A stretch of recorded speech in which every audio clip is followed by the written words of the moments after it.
So thus far, I have shared quite a bit with you. And maybe the question that is on a lot of your minds is, what does this have to do with me, right? What is the whole point of the story? Where do I fit in? And I think the answer is not entirely simple, but there is one. There is an option, rather.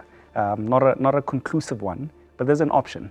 And I think for me, it's firstly, how have I defined myself in terms of my own existence, my own contribution, and how has my understanding of God impacted the way I behave in society, the way I treat people, and the way that I engage with things and ideas that I differ with. The idea of Black consciousness is really to, one, encourage healthy conversations, conversations that can, one, appear or feel as a confrontation, but it's not a confrontation. It's actually a challenge to think beyond ourselves.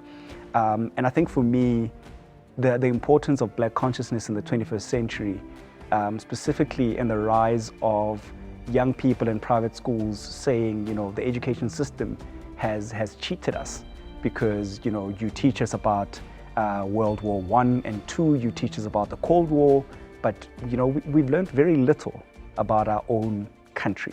We've learned very little about the spirituality of the space that we find ourselves. And I think maybe the challenge is, how much time do we invest in learning the stories of the South Africans that came before us? Because they laid a path for all of us, and that is why we are where we find ourselves today.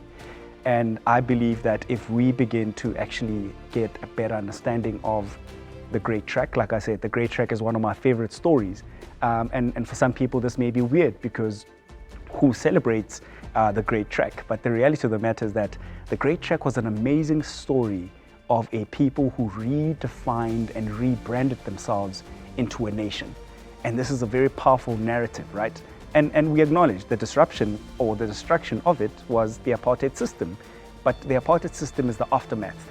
But the story is still important. And these are things that we need to learn, right? And when we read about Black consciousness, the other side to it is being able to identify movements that position themselves as being Black consciousness type thinking when they are not. Because part of the premises of Black consciousness is that no one should be dominant. No one should be allowed to have all the power. All people should always be seen and treated as equals around the table because our humanity matters regardless of who and what we are and where we come from. And that is where we can then use Black consciousness as a tool. And that even in conversations around race, it becomes a thing of, let's get all the white boys and girls huddle up in a circle talking about what race means for them as white kids within the context of South Africa and the global community.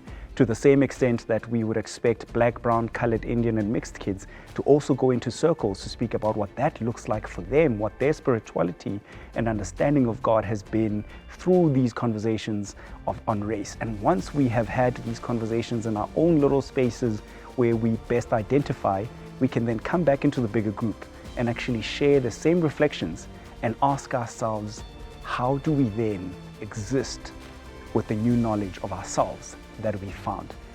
This is an affirmation of humanity and dignity. It is not about prioritizing one group over the other. And so what is your role?